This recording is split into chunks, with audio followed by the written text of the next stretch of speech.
স্ক্রিনে তো যে নাম্বারটি দেখছেন এই নাম্বারটি চ্যানেল কর্তৃপক্ষের নাম্বার। এই নাম্বার ইমো এবং হোয়াটসঅ্যাপ আছে। অবশ্যই আপুটির ব্যাপারে জানতে হলে আমাদের সাথে আপনারা ইমো এবং হোয়াটসঅ্যাপে যোগাযোগ করলে বিস্তারিত তথ্য দিয়ে সহযোগিতা করবো। আপু আপনার পরিচয়টা আরেকবার বলেন। আমার নাম শিমু, বাড়ি বাকেরহাট। আমাদের পরিবারে 6 জন, 5 বোন 1 ভাই। আমার এক বাবা আছে, অনেক বয়স্ক, কাজ কাম করতে পারে না। তো সংসারে আমি বড় মেয়ে। আপনি বড় মেয়ে? হ্যাঁ, সংসারে বড় মেয়ে। বর্তমান বয়স আপনার? 28 বছর চলে। লেখাপড়া 5 পর্যন্ত করছি। নামাজ রোজা?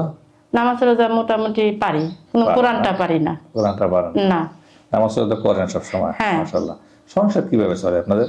অনেক কষ্টে চলে ভাইয়া, আমি অনেক কষ্ট করে চালাই। আমি বড় মেয়ে, আমার আরো 4টা বোন আছে, ওদেরও বিয়ে হয়নি, আমারও বিয়ে হয়নি।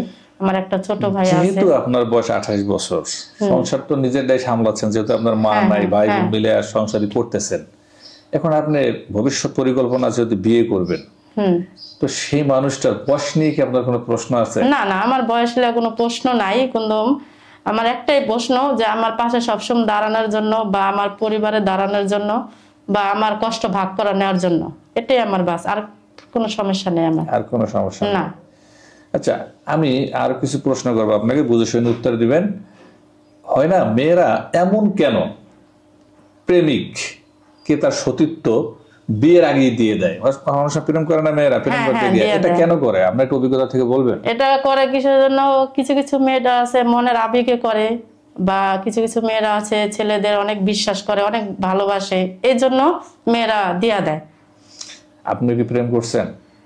প্রেম করি নাই, কিন্তু তারপরে জানি না আল্লাহ ভাগ্যে কি রাখছে, বলতে পারি না। আমি যতটুকু দেখছি আমরা তো মাশাআল্লাহ অনেক সুন্দরী, প্রেম করে তো একটা বিয়ে করতে পারতেন।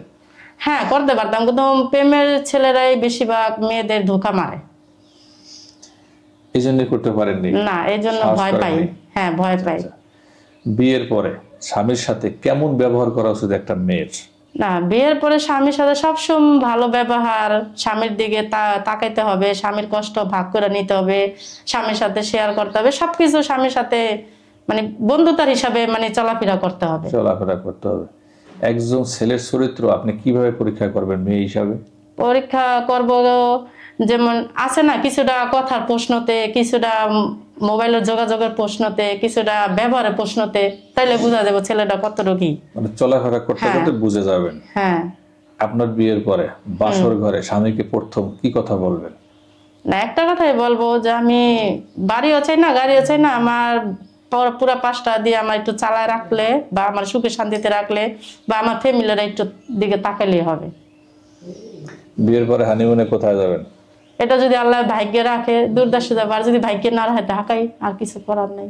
ভাগ্যে না রাখলে ঢাকাই থাকবে? হ্যাঁ, ঢাকাই। দূরদেশে কোথায় কথা চিন্তা করছেন? দূরদেশে যার সাথে বিয়ে, হ্যাঁ, যদি যে জায়গা থাকে এই জায়গা যদি নেয় তা যাবো, আর যদি না নেয় তা তো মনে করো ভাগ্যের নাই। আচ্ছা আচ্ছা।